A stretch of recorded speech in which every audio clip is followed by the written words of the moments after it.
The American Civil War, also known by other names, was a civil war in the United States from 1861 to 1865, fought between northern states loyal to the Union and southern states that had seceded from the Union to form the Confederate States of America. The Civil War began primarily as a result of the long-standing controversy over the enslavement of black people. War broke out in April 1861 when secessionist forces attacked Fort Sumter in South Carolina just over a month after Abraham Lincoln had been inaugurated as the President of the United States. The Loyalists of the Union in the North, which also included some geographically western and southern states, proclaimed support for the Constitution. They faced secessionists of the Confederate States in the South, who advocated for states' rights to uphold slavery. Of the 34 U.S. states in February 1861, 7 southern slaveholding states were declared by their state governments to have seceded from the country, and the Confederate States of America was organized in rebellion against the U.S. constitutional government. The Confederacy grew to control at least a majority of territory in 11 states, and it claimed the additional states of Kentucky and Missouri by assertions from native secessionists fleeing Union authority. These states were given full representation in the Confederate Congress throughout the Civil War. The 2 remaining slaveholding states, Delaware and Maryland, were to join the Confederacy, but nothing substantial developed due to intervention by federal troops. The Confederate States were never diplomatically recognized as a joint entity by the government of the United States, nor by that of any foreign country. The states that remained loyal to the U.S. were known as the Union. The Union and the Confederacy quickly raised volunteer and conscription armies that fought mostly in the South for 4 years. Intense combat left between 620,000 and 750,000 people dead. The Civil War remains the deadliest military conflict in American history, and accounted for more American military deaths than all other wars combined until the Vietnam War. The war effectively ended on April 9, 1865, when Confederate General Robert E. Lee surrendered to Union General Ulysses S. Grant at the Battle of Appomattox Courthouse. Confederate generals throughout the southern states followed suit, the last surrender on land occurring June 23. Much of the South's infrastructure was destroyed, especially its railroads. The Confederacy collapsed, slavery was abolished, and 4 million enslaved black people were freed. The war-torn nation then entered the Reconstruction era in a partially successful attempt to rebuild the country and grant civil rights to freed slaves. The war is one of the most studied and written about episodes in U.S. history, and remains the subject of cultural and historiographical debate. Of particular interest are the causes of the Civil War and the persisting myth of the lost cause of the Confederacy. The American Civil War was among the earliest industrial wars. Railroads, the telegraph, steamships and ironclad ships, and mass-produced weapons were extensively. The mobilization of civilian factories, mines, shipyards, banks, transportation, and food supplies all foreshadowed the impact of industrialization in World War I, World War II, and subsequent conflicts. It remains the deadliest war in American history. From 1861 to 1865, it is estimated that 620,000 to 750,000 soldiers died, along with an undetermined number of civilians. By one estimate, the war claimed the lives of 10% of all Northern men 20 to 45 years old, and 30% of all Southern white men aged 18 to 40. Overview. The practice of slavery in the United States was one of the key political issues of the 19th century. Slavery had been a controversial issue during the framing of the Constitution, but the issue was left unsettled. In the 1860 presidential election, Republicans, led by Abraham Lincoln, supported banning slavery in all the U.S. territories, parts of the U.S. that are not states. The southern states viewed this as a violation of their constitutional rights, and as the first step in a grander Republican plan to eventually abolish slavery. The three pro-union candidates together received an overwhelming 82% majority of the votes cast nationally. Republican Lincoln's votes centered in the North, Democrat Stephen A. Douglas' votes were distributed nationally, and constitutional unionist John Bell's votes centered in Tennessee, Kentucky, and Virginia. The Republican Party, dominant in the North, secured a plurality of the popular votes and a majority of the electoral votes nationally. Thus Lincoln was elected president. He was the first Republican Party candidate to win the presidency. The South was outraged, and before his inauguration, 7 slave states with cotton-based economies declared secession and formed the Confederacy. The first 6 to declare secession had the highest proportions of enslaved people in their populations, with an average of 49%. Of those states whose legislatures resolved for secession, the first 7 voted with split majorities for Unionist candidates Douglas and Bell, Georgia with 51% and Louisiana with 55%, or with sizable minorities for those Unionists, Alabama with 46%, Mississippi with 40%, Florida with 38%, Texas with 25%, and South Carolina, which cast electoral college votes without a popular vote for president. 8 remaining slaveholding states continued to reject calls for secession. Outgoing Democratic President James Buchanan and the incoming Republicans rejected secession as illegal. Lincoln's March 4, 1861, inaugural address declared that his administration would not initiate a civil war. Speaking directly to the Southern states, he attempted to calm their fears of any threat to slavery, reaffirming, "I have no purpose, directly or indirectly, to interfere with the institution of slavery in the United States where it exists. I believe I have no lawful right to do so, and I have no inclination to do so." After Confederate forces seized numerous federal forts within territory claimed by the Confederacy, efforts at compromise failed and both sides prepared for war. The Confederates assumed that European countries were so dependent on King Cotton that they would intervene, but none did, and none recognized the new Confederate States of America. Hostilities began on April 12, 1861, when Confederate forces fired upon Fort Sumter. While in the Western Theater the Union made significant permanent gains, in the Eastern Theater, the battle was inconclusive during 1861 to 1862. In September 1862, Lincoln issued the Emancipation Proclamation, which made ending slavery a war goal to the West. The Union destroyed the Confederate River Navy by summer of 1862, then much of its western armies, and seized New Orleans. The successful 1863 Union siege of Vicksburg split the Confederacy in two at the Mississippi River. In 1863, Robert E. Lee's Confederate incursion north ended at the Battle of Gettysburg. Western successes led to Ulysses S. Grant's command of all Union armies in 1864. Inflicting an ever-tightening naval blockade of Confederate ports, the Union marshaled resources and manpower to attack the Confederacy from all directions, leading to the fall of Atlanta to William Tecumseh Sherman and his march to the sea. The last significant battles raged around the siege of Petersburg. Lee's escape attempt ended with his surrender at Appomattox Courthouse on April 9, 1865. While the military war was coming to an end, the political reintegration of the nation was to take another 12 years, known as the Reconstruction era.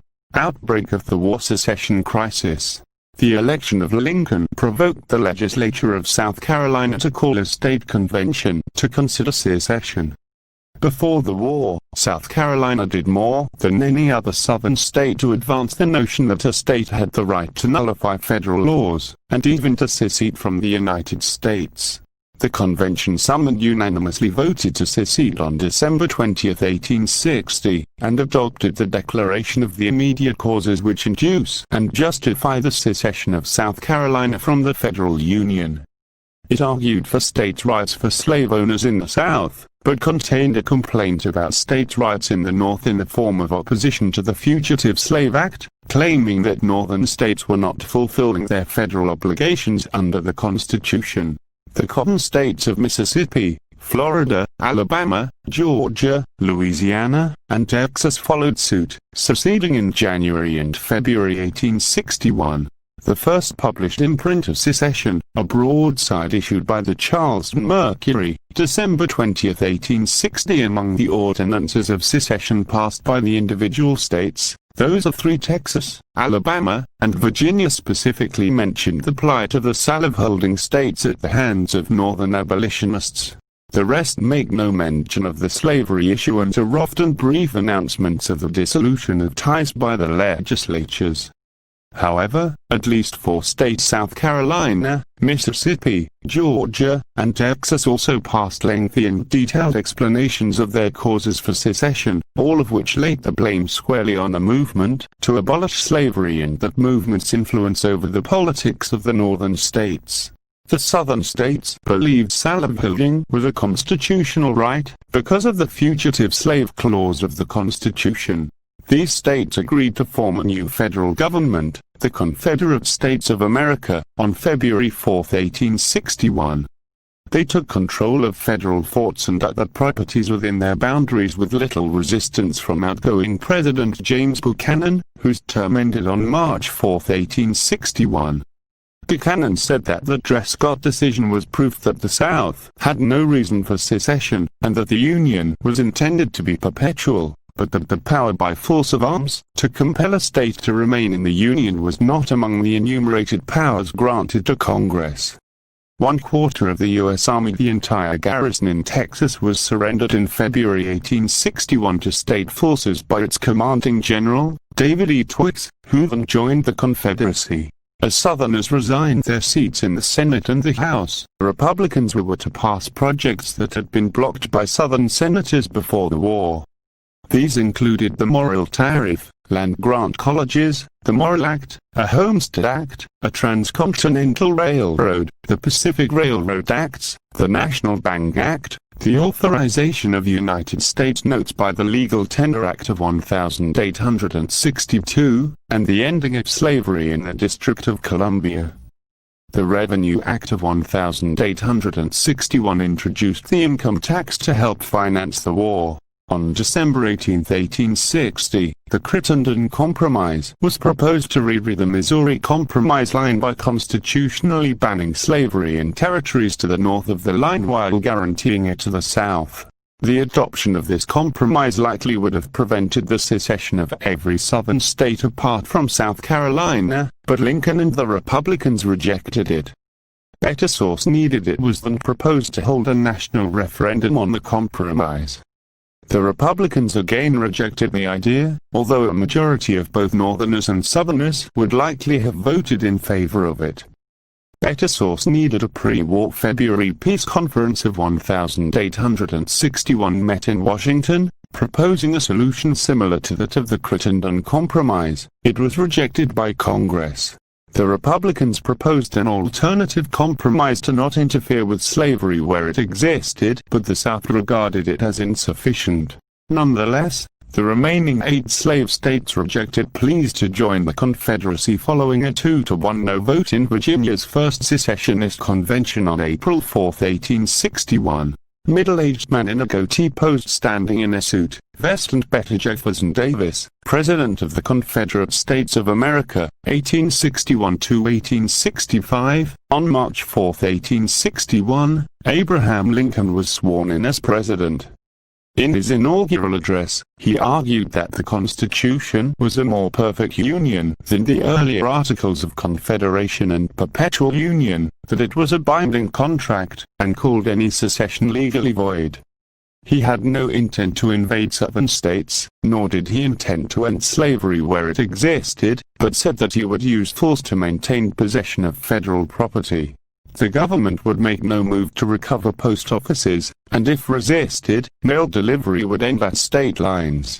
Where popular conditions did not allow peaceful enforcement of federal law, U.S. marshals and judges would be withdrawn. No mention was made of bullion lost from U.S. mints in Louisiana, Georgia, and North Carolina. He stated that it would be U.S. policy to only collect import duties at its ports. There could be no serious injury to the South to justify the armed revolution during his administration. His speech closed with a plea for restoration of the bonds of union, famously calling on the mystic cords of memory binding the two regions. The South sent delegations to Washington and offered to pay for the federal properties and enter into a peace treaty with the United States. Lincoln rejected any negotiations with Confederate agents because he claimed the Confederacy was not a legitimate government, and that making any treaty with it would be tantamount to recognition of it as a sovereign government. Secretary of State William Seward, who at the time saw himself as the real governor or prime minister behind the throne of the inexperienced Lincoln, engaged in unauthorized and indirect negotiations that failed. President Lincoln was determined to hold all remaining Union-occupied forts in the Confederacy: Fort Monroe in Virginia, Fort Pickens, Fort Jefferson and Fort Taylor in Florida, and Fort Sumter, located at the cockpit of secession in Charleston, South Carolina. Battle of Fort Sumter. Fort Sumter is located in the middle of the harbor of Charleston, South Carolina. Its garrison had recently moved there to avoid incidents with local militias in the streets of the city. Lincoln told its commander, Major Anderson, to hold on until fired upon. Confederate President Jefferson Davis ordered the surrender of the fort. Anderson gave a conditional reply that the Confederate government rejected, and Davis ordered General P.G.T. Brigade to attack the fort before the relief expedition could arrive. He bombarded Fort Sumter on April 12–13, forcing its capitulation. The attack on Fort Sumter rallied the North to the defense of American nationalism. Historian Alan Evans underscored the significance of the event. The thunderclap of Sumter produced a startling crystallization of Northern sentiment. Anger swept the land. From every side came news of mass meetings, speeches, resolutions, tenders of business support, the muster of companies and regiments, the determined action of governors and legislatures. Engraving of large protest. Mass meeting in New York City, April 20, 1861, to support the Union.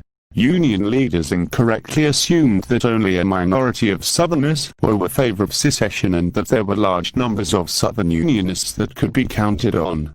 Had Northerners realized that most Southerners favored secession, they might have hesitated at attempting the enormous task of conquering a united South.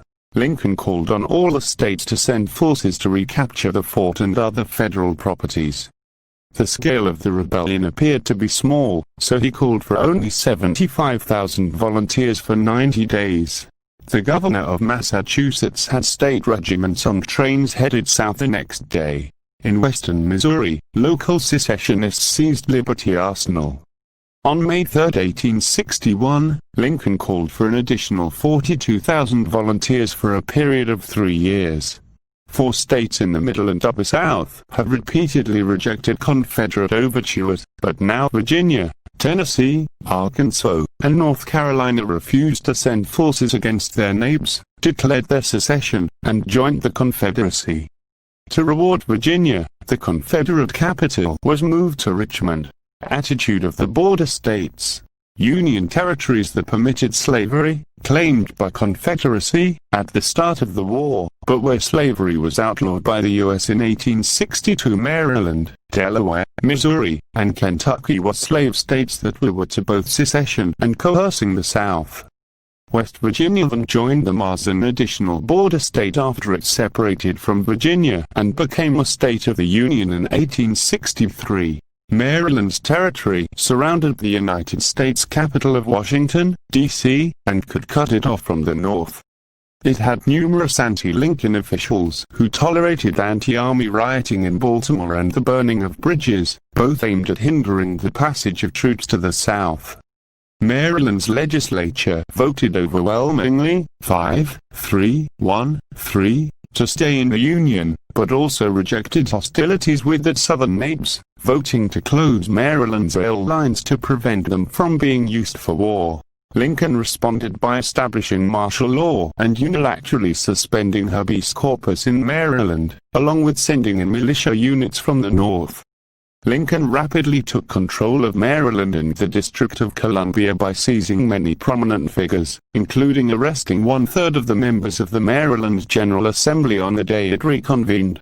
All were held without trial, ignoring a ruling by the Chief Justice at the U.S. Supreme Court Roger Taney, a Maryland native, that only Congress, and not the President, could suspend habeas corpus, ex parte Merimane. Federal troops imprisoned a prominent Baltimore newspaper editor, Frank Key Howard, Francis Scott Key's grandson, after he criticized Lincoln in an editorial for ignoring the Supreme Court Chief Justice's ruling. In Missouri, an elected convention on secession voted decisively to remain within the Union. When pro-Confederate Governor Claiborne F. Jackson called out the state militia, it was attacked by federal forces under General Nathaniel Lyon, who chased the governor and the rest of the state guard to the southwestern corner of the state. See also Missouri secession. In the resulting vacuum, the Convention on Secession reconvened and took power as the Unionist Provisional Government of Missouri. Kentucky did not secede. For a time, it declared itself neutral. When Confederate forces entered the state in September 1861, neutrality ended and the state reaffirmed its Union status while trying to maintain slavery. During a brief invasion by Confederate forces in 1861, Confederate sympathizers organized a secession convention, formed the shadow Confederate government of Kentucky, inaugurated a governor, and gained recognition from the Confederacy. Its jurisdiction extended only as far as Confederate battle lines in the Commonwealth and went into exile for good after October 1862. After Virginia's secession, a Unionist government in Wheeling asked 48 counties to vote on an ordinance to create a new state on October 24, 1861. A voter turnout of 34% approved the statehood bill, 96% approving. The inclusion of 24 secessionist counties in the state and the ensuing guerrilla war engaged about 40,000 federal troops for much of the war. Congress admitted West Virginia to the Union on June 20, 1863. West Virginia provided about 22,000 soldiers to both the Confederacy and the Union. A Unionist secession attempt occurred in East Tennessee, but was suppressed by the Confederacy, which arrested over 3,000 men suspected of being loyal to the Union. They were held without trial. In Montgomery, the entire U.S. Army numbered 16,000. However, Northern governors had begun to mobilize their militias. The Confederate Congress authorized the new nation up to 100,000 troops sent by governors as early as February. By May, Jefferson Davis was pushing for 100,000 men under arms for 1 year or the duration, and that was answered in kind by the U.S. Congress. In the first year of the war, both sides had far more volunteers than they could effectively train and equip. After the initial enthusiasm faded, reliance on the cohort of young men who came of age every year and wanted to join was not enough. Both sides used to draft law conscription as a device to encourage or force volunteering. Relatively few were drafted and served. The Confederacy passed a draft law in April 1862 for young men aged 18 to 35. Overseers of enslaved people, government officials, and clergymen were. The U.S. Congress followed in July, authorizing a militia draft within a state when it could not meet its quota with volunteers. European immigrants joined the Union Army in large numbers, including 177,000 born in Germany and 144,000 born in Ireland. When the Emancipation Proclamation went into effect in January 1863, ex-slaves were recruited by the states and used to meet the state quotas. States and local communities offered higher and higher cash bonuses for white volunteers. Congress tightened the law in March 1863. Men selected in the draft could provide substitutes until mid-1864, pay commutation money. Many eligibles pooled their money to cover the cost of anyone drafted. Families used the substitute provision to select which man should go into the army and which should stay home. There was much evasion and overt resistance to the draft, especially in Catholic areas. The draft riot in New York City in July 1863 involved Irish immigrants who had been signed up as citizens to swell the vote of the city's democratic political machine, not realizing it made them liable for the draft. Of the 168,649 men procured for the Union through the draft, 117,986 were substitutes, leaving only 50,663 who had their services conscripted. Economic impact: the Southern economy nearly collapsed during the war. There were multiple reasons for this. The severe deterioration of food supplies, especially in cities, the failure of Southern railroads, the loss of control of the main rivers, foraging by Northern armies, and the seizure of animals and crops by Confederate armies. Most historians agree that the blockade was a major factor in ruining the Confederate economy. However, Wise argues that the blockade runners provided just enough of a lifeline to allow Lee to continue fighting for additional months, thanks to fresh supplies of 400,000 rifles, lead, blankets, and boots that the home-front economy could no longer supply. Surdam argues that the blockade was a powerful weapon that eventually ruined the Southern economy, at the cost of few lives in combat. Practically, the entire Confederate cotton crop was useless, although it was sold to Union traders, costing the Confederacy its main source of income. Critical imports were scarce and the coastal trade was largely ended as well. The measure of the blockade's success was not the few ships that slipped through, but the thousands that never tried it. Merchant ships owned in Europe could not get insurance and were too slow to evade the blockade, so they stopped calling at Confederate ports. To fight an offensive war, the Confederacy purchased ships from Britain, converted them to warships, and raided American merchant ships in the Atlantic and Pacific Oceans. Insurance rates skyrocketed and the American flag virtually disappeared from international waters. However, the same ships were reflagged with European flags and continued unmolested. After the war, the U.S. demanded that Britain pay for the damage done, and Britain paid the U.S. $15 million in 1871. Diplomacy of the American Civil War. Although the Confederacy hoped that Britain and France would join them against the Union, this was never likely, and so they instead tried to bring Britain and France in as mediators. The Union, under Lincoln and Secretary of State William H. Seward, worked to block this, and threatened war if any country officially recognized the existence of the Confederate States of America. In 1861, Southerners voluntarily embargoed cotton shipments, hoping to start an economic depression in Europe that would force Britain to enter the war to get cotton, but this did not work. Worse, Europe developed other cotton suppliers, which they found superior, hindering the South's recovery after the war. A group of 26 sailors posing around a rifled naval cannon, crew members of USS Wissahickon, by the ship's 11-inch, 280mm, Delta gun, circa 1863 cotton diplomacy proved a failure as Europe had a surplus of cotton, while the 1-8-6-0-6-2 crop failures in Europe made the North's grain exports of critical importance.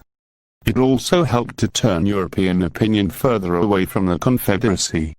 It was said that King Corn was more powerful than King Cotton, as U.S. grain went from a quarter of the British import trade to almost half.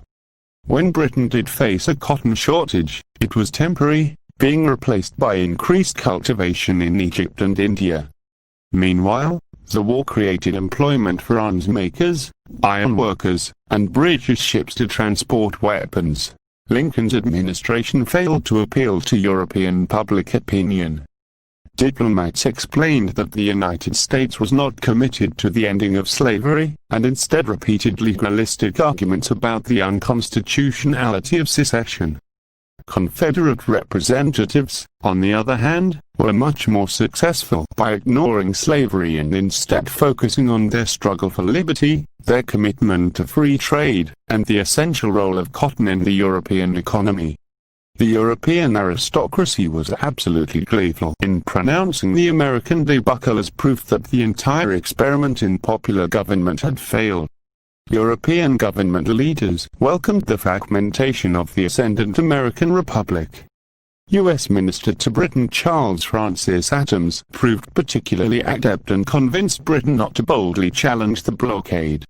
The Confederacy purchased several warships from commercial shipbuilders in Britain: CSS Alabama, CSS Shenandoah, CSS Tennessee, CSS Tallahassee, CSS Florida, and some others. The most famous, the CSS Alabama, did considerable damage and led to serious post-war disputes. However, public opinion against slavery created a political liability for politicians in Britain, where the anti-slavery movement was powerful. War loomed in late 1861 between the US and Britain over the Trent Affair, involving the US Navy's boarding of the British ship Trent and seizure of 2 Confederate diplomats. However, London and Washington were to smooth over the problem after Lincoln released the 2. In 1862, the British considered mediation between North and South, though even such an offer would have risked war with the United States. British Prime Minister Lord Palmerston reportedly read Uncle Tom's Cabin 3 times when deciding on this. The Union victory in the Battle of Antietam caused them to delay this decision. The Emancipation Proclamation over time would reinforce the political liability of supporting the Confederacy. Despite sympathy for the Confederacy, France's seizure of Mexico ultimately deterred them from war with the Union. Confederate offers late in the war to end slavery in return for diplomatic recognition were not seriously considered by London or Paris. After 1863, the Polish revolt against Russia further distracted the European powers, and ensured that they would remain neutral. Confederacy surrenders. This New York Times front page celebrated Lee's surrender, headlining how Grant let Confederate officers retain their sidearms and paroled the Confederate officers and men. News of Lee's April 9 surrender reached this southern newspaper, Savannah, Georgia, on April 15. After the April 14 shooting of President Lincoln, the article quotes Grant's terms of surrender.